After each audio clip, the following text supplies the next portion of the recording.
오늘 주시는 하나님 말씀은 누가복음 21장 20절부터 28절까지의 말씀입니다.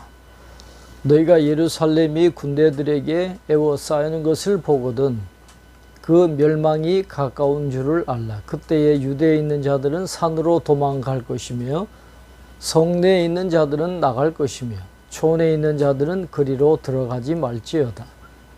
이 날들은 기록된 모든 것을 이루는 징벌의 날이니라. 그날에는 아이벤 자들과 젖먹이는 자들에게 화가 있으리니 이는 땅에 큰 환난과 이 백성에게 진노가 있겠음이로다.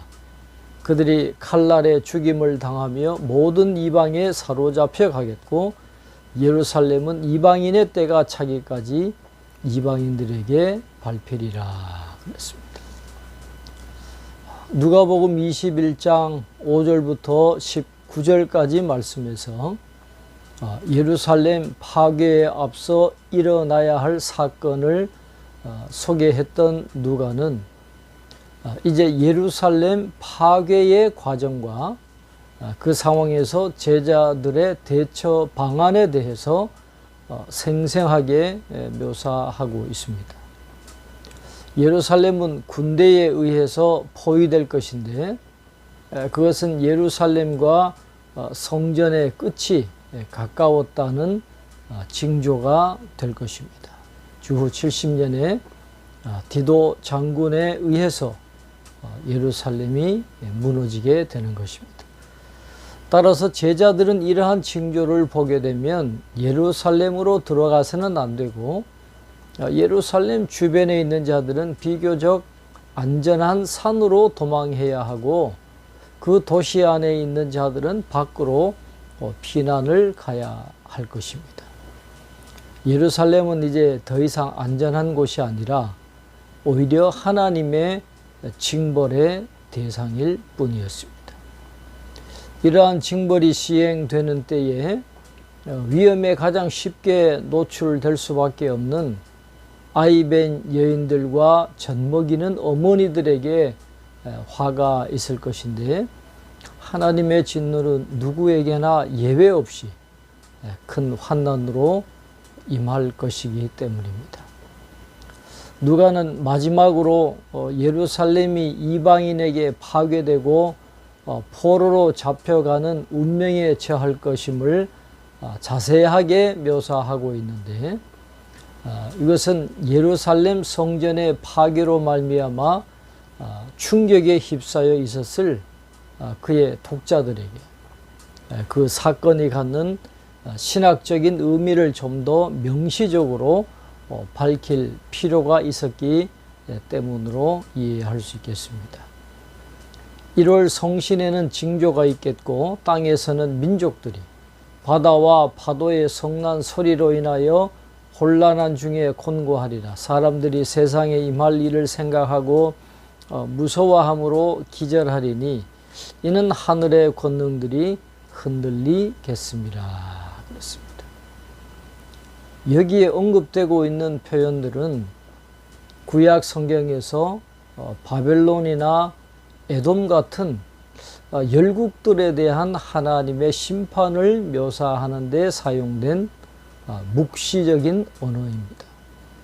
누가는 그런 묵시적인 언어를 빌려서 예루살렘과 예루살렘 성전의 파괴를 묘사하고 있다 그렇게 볼 수 있겠습니다.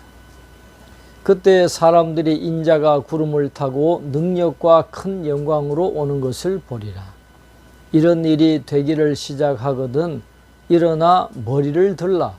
너희 속량이 가까웠느니라 하시더라 그랬습니다. 이 부분도 예루살렘 성전 파괴를 지칭하는 말씀으로 이해할 수 있습니다. 다니엘서 7장 13절로 14절에서 인자가 오신다라는 것은 인자가 땅으로 오는 것이 아니라 권위와 영광을 받기 위해 하나님께로 가는 것과 그 결과 인자의 권위와 왕권이 온 세상에 인지되는 것을 의미하는 것입니다. 그런데 이 성전 파괴는 인자의 심판자로서의 권위가 온 세상에 공개적이고 구체적으로 인지되는 종말론적 심판 행위로 간주될 수 있기 때문에 이 부분의 말씀도 성전 파괴를 지칭하는 말씀으로 이해할 수 있을 것입니다.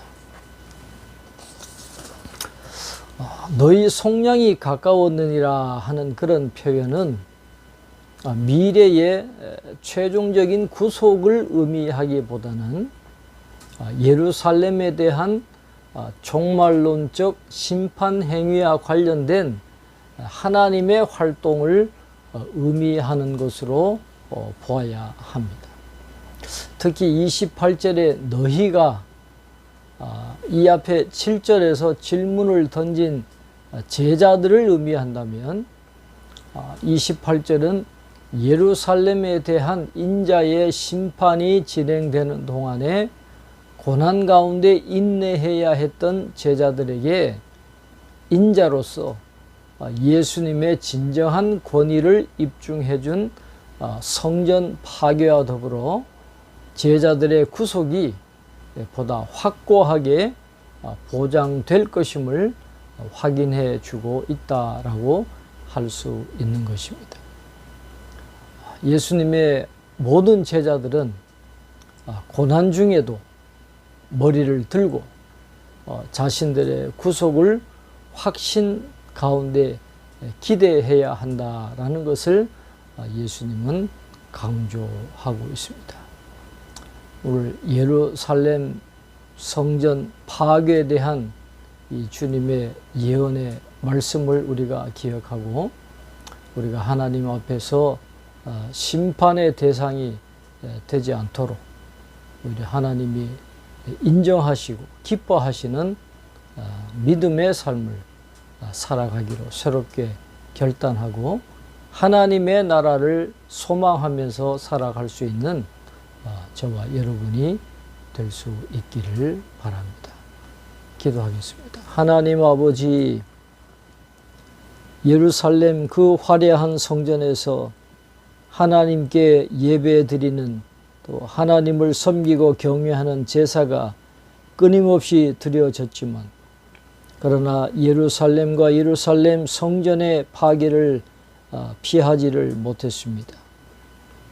하나님을 온전히 섬기지 않는 저들의 외식적인 신앙을 심판하시는 우리 주님의 경고의 예언의 말씀 오늘 우리에게 들려주셨사오니 그 경고의 말씀을 듣고 우리의 삶을 돌아보게 하시고 우리의 신앙을 다시 한번 돌아볼 수 있는 계기가 될 수 있도록 축복해 주시옵소서. 참된 경건으로 하나님이 기뻐하시는 온전한 믿음의 삶을 살아갈 수 있는 저희들 되게 도와주시고 심판의 자리에서 하나님 앞에 착하고 충성된 종으로 인정받고 하늘의 영원한 상급을 받을 수 있는 저희들이 다 될 수 있도록 축복해 주시옵소서. 고난 가운데 인내하는 자들에게 속량함이 이루어진다고 했습니다. 하나님을 신뢰하며 살아가야 된다는 말씀인 줄로 믿사오니 어떤 환경에서도 하나님을 신뢰하고 주님을 따라가는 참된 제자들을 행하는 저희들 될 수 있도록 축복해 주시옵소서. 감사하고 예수님의 이름으로 기도하옵나이다. 아멘.